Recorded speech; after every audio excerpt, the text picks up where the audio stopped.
Okay, I should be recording. This is what I figured out how this works already, which is great. Took me a minute. So you craft this with a skulk sensor and amethyst shard. A shard. Like that. Or whatever. I don't know how you do it, or if it's because I'm in creative, I can't. But that's the idea. You're supposed to craft like that.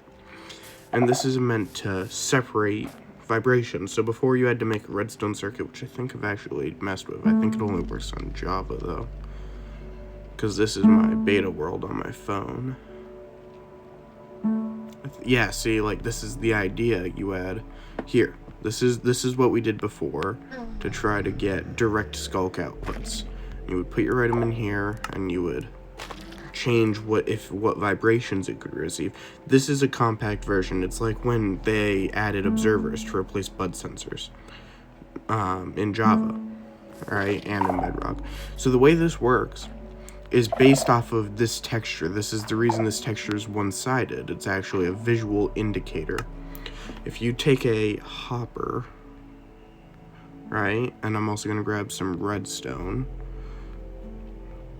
and I'm going to grab a comparator, and then I'm also going to grab amethyst blocks, because you can actually use this for it. And I haven't tested that part as much. So this works based off of noise generation. So if I set anything around this right now, it's giving me an output of whatever I'm doing. So jumping. Walking is an output of one, so that's going to be my demonstration piece. Right? Now, I originally was testing it like this. You know, you put in one item, right? Can I please? Oh yeah, they added that back in, I forgot. So used to not doing that. Okay, so now there's one item, but when I see it lights that up, it doesn't stop it. And if I place blocks over here, I can do anything. I'm getting a constant output.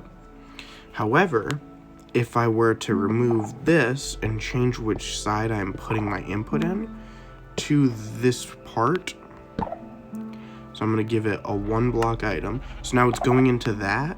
You can see it picked up that sheep, right? So I'm going to place these redstones. See how it's not detecting it?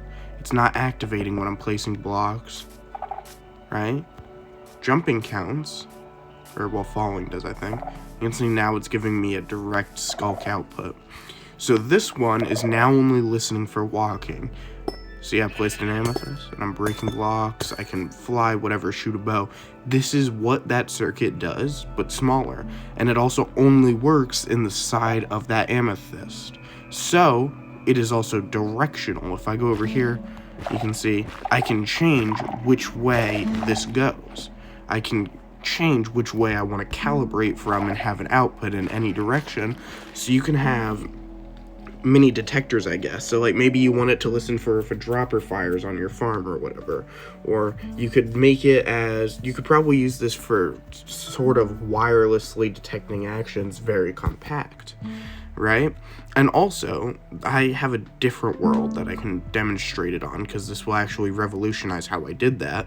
Because you can use, I think this still, let's see, hold on. Okay, see how it's dinging? But if we set that there, so it's not dinging anymore.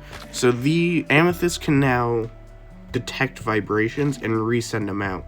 Meaning, I can do something like this. I could have a long pathway, right? So let's see how far one of these detections go, right? I'm then gonna place an amethyst block. It done. So it's hearing our vibration.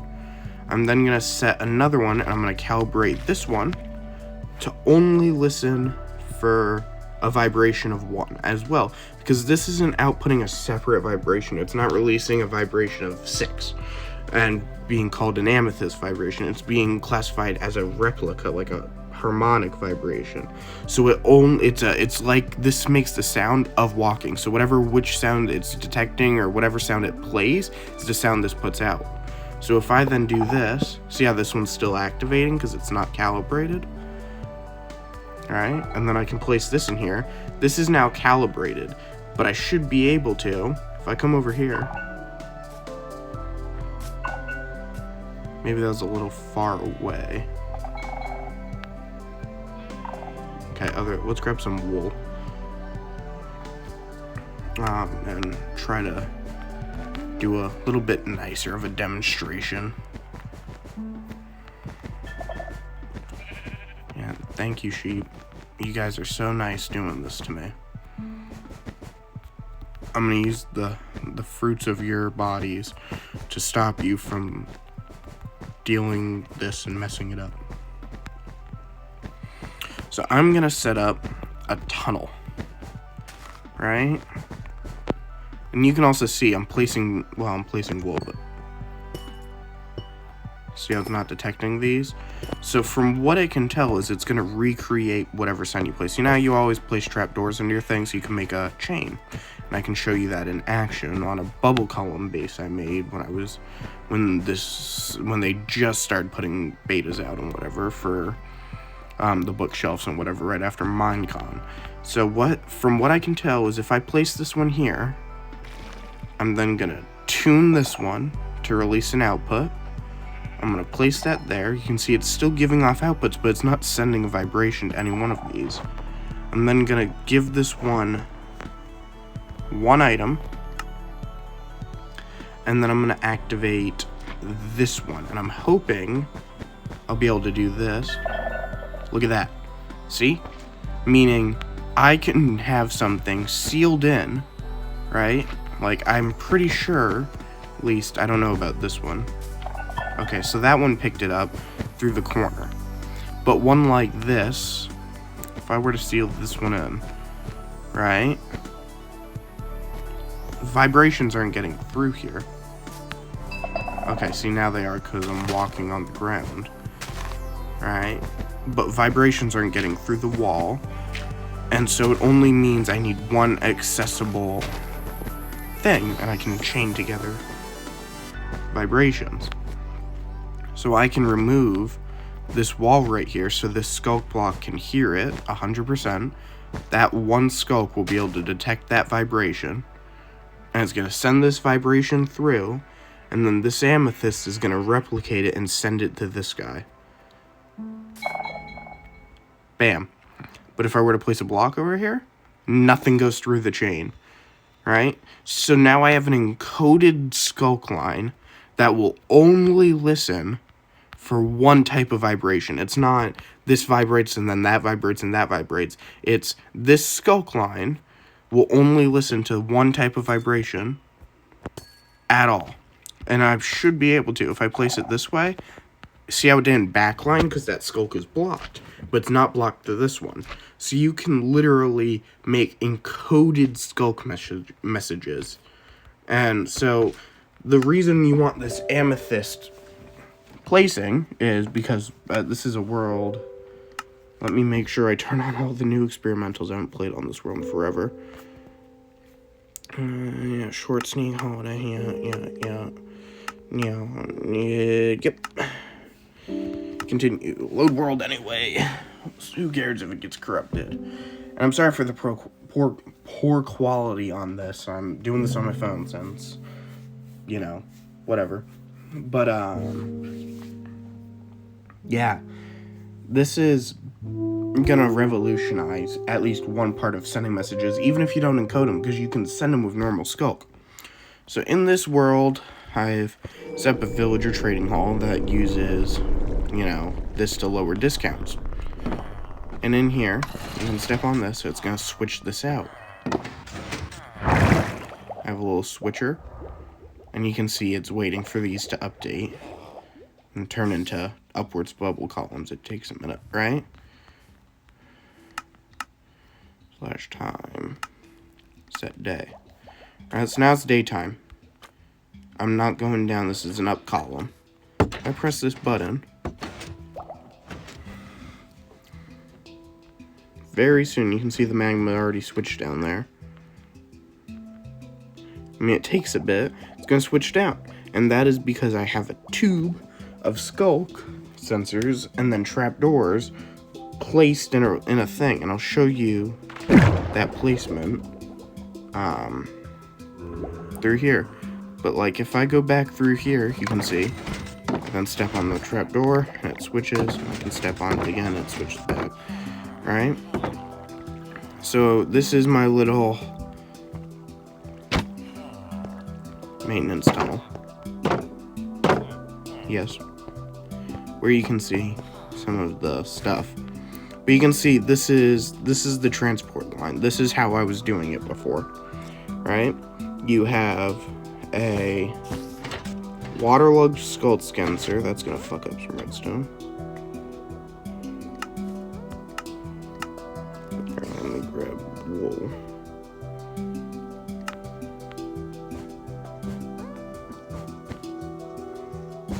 Okay, so we have some wool. No, actually it didn't.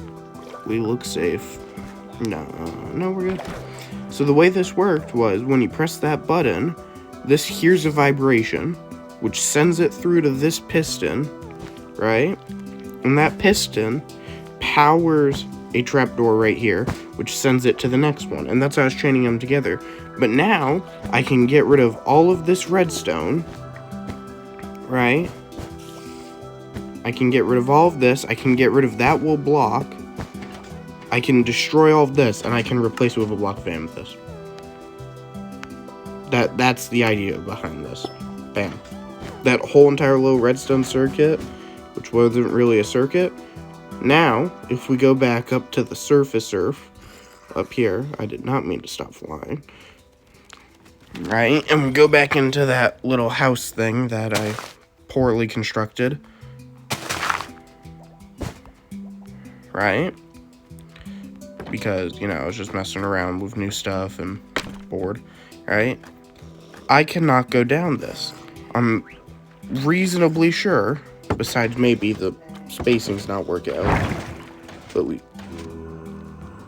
I did hear pistons fire. Is this gonna work? It may not work because it's spaced. You know what I mean? Because it was perfectly spaced. But that's the idea. You're gonna be able to chain them together without needing to do extra steps. You know, and then you can see here's that little reserve bed for all the villagers. But, like, you can see that's going to start then. And when one of the not friendly ones spawn, all of these guys go down. Yeah, zombie villagers, not these ones. Turn that light back on. But yeah, that's the whole idea, is we're now able to encode, program, and change signals or send signals without needing to do high amounts of redstone or really any redstone besides very basic redstone knowledge, which makes it a lot more accessible to a new player or someone who's learning about something. Because, like, let me go back, right? Let me go back to my other beta world. We'll go back over there and I'll show you the thing that we use on Java Edition, because I play both editions, right? So here, where is it? Here's my stuff. Right? Here's what we use on Java Edition, which doesn't work on Bedrock. You have a pulse, and if the comparator, which this is on some tract, or it's supposed to be, right? I don't think this works, but if this pulse is able to go through, right? So pulse goes through and that gets locked. Right? Pulse strength of 1. Walking should set this off. It doesn't, because this doesn't work on Bedrock, but it works on Java. Pulse is too strong, it gets blocked.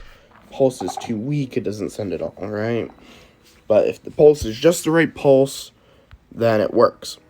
This is how you do it. This is how you lock pulses. Something happened.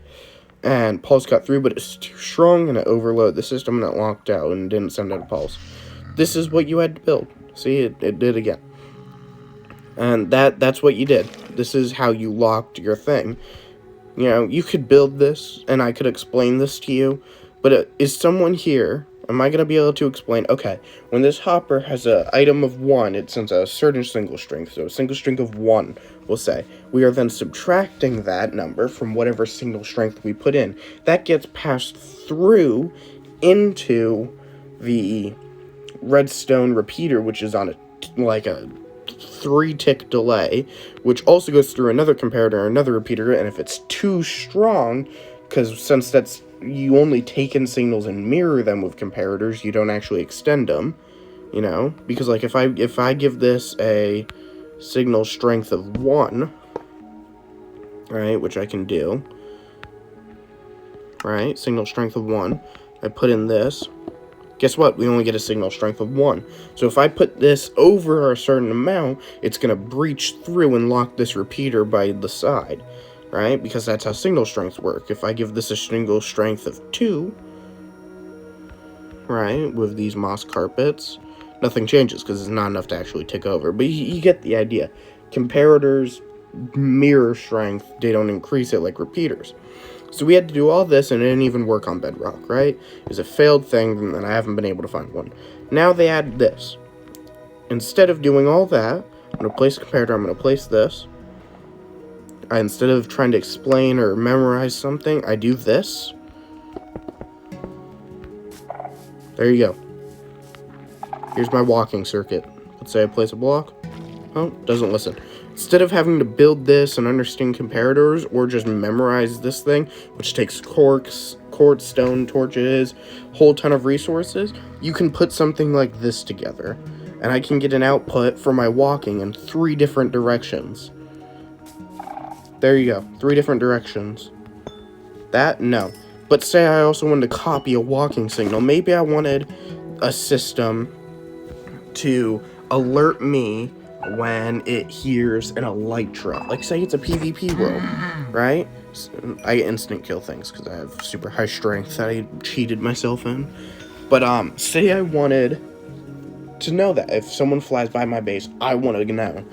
Code this to an elytra, right? Signal. Or firework signal. You could do both, right? You could have 2 set up. Okay, right? So say we have 2 set up. Pretend we have 2 different ones set up here. Right? And then have this mimic the vibration down to my base encased in wool, right? Except for, like, the top area. Like, so maybe you have, like, a 3x3 of grass or something, right? And you have 2 of these, a couple of them, so you can hear different vibrations, right? And then, oh, Tango's live, right? And then we hook up one right here. So when this thing here's walking, it's going to give us a redstone output, and we need a repeater. Right. And then, so yeah, every time this is going to happen, we're going to get a redstone output, and then we can have this, you know, make a noise, sound an alarm. But then, instead, we could have another one here as well, which is the same setup. I'm going to place one of these ones here. I'm going to place that there. I'm going to place that there. I'm going to place that there. I'm going to give this, we'll say, pretend this is a different one, but an item of 1. Now this system only listens for walking. If it hears walking at all, it's going to mimic our signal as well, right? So we can send vibrations down a chain. We don't want to do that right now. We just kind of want our signal to go out. So I'm going to do this. I'm going to do this. You can see which one's hearing walking, but then these could also be separate and changed by vibration. So now, this side heard walking, the other side didn't, and this side did, but the other side didn't. You can totally mix and match your signals to make like a warning system in a PvP world, or just whatever. Send signals easier and better. It's a lot easier to send specific signals because you're not having to understand comparators or try to explain them or memorize a whole circuit and spend resources on them. You know, this is a lot of resources, and say you need more than one of these for each signal. Instead, here's a hopper, a single, like, for each one of these circuits, and that's not even the right thing. Now it is. Right? See, I'm walking, it's responding. Doesn't to a block placement. So this is working. It takes some iron or lectern you could probably use with a book and quill on Java, because they work differently based on pages on Bedrock. Right? Then items, your comparator, plugged into the charge thing, whatever. So it's just based off of an orientation. And this isn't overly expensive. You can easily farm skulk sensors, I'm pretty sure still, with a skulk farm. I think you can, at least. And if you can't, go get some. Find some. I don't care what you have to do. Like, this is a very important being able to do. And also to the fact, I could place this here. And then I'm going to place, instead of the same way, I'm going to place one this way. Because I don't have enough space there. And instead, I'm going to encode it to the side. Because I can't fit it in that way. And then I'll place this one to that tune. Right? And I'm going to encase this. Because, you know, say you need it encased. Let's hope that sends a signal through.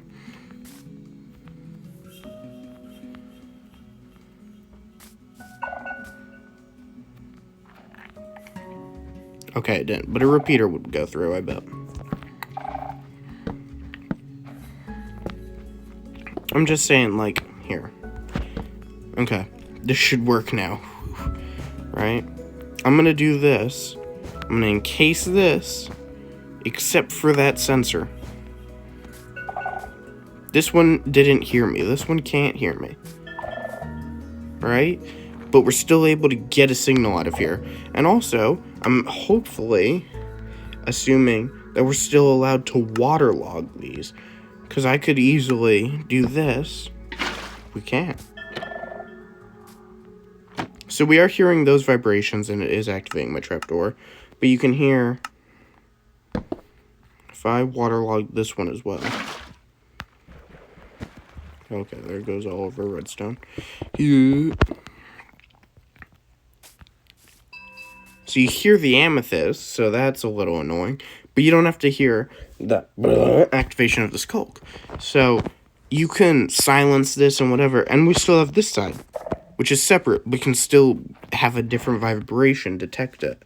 There's a lot you can do with this, and I'm just scratching the surface. You can probably throw this into all different types of redstone. But, yeah, this is my little video on it, and I'll post this, because there's a lot of people still trying to figure out this, and I got it quite fast since the update came out, or the beta, not update. The update's not out. If you don't have preview or Bedrock edition, you're no bueno. Like, you can't play it. Yeah, this is really cool and extremely helpful.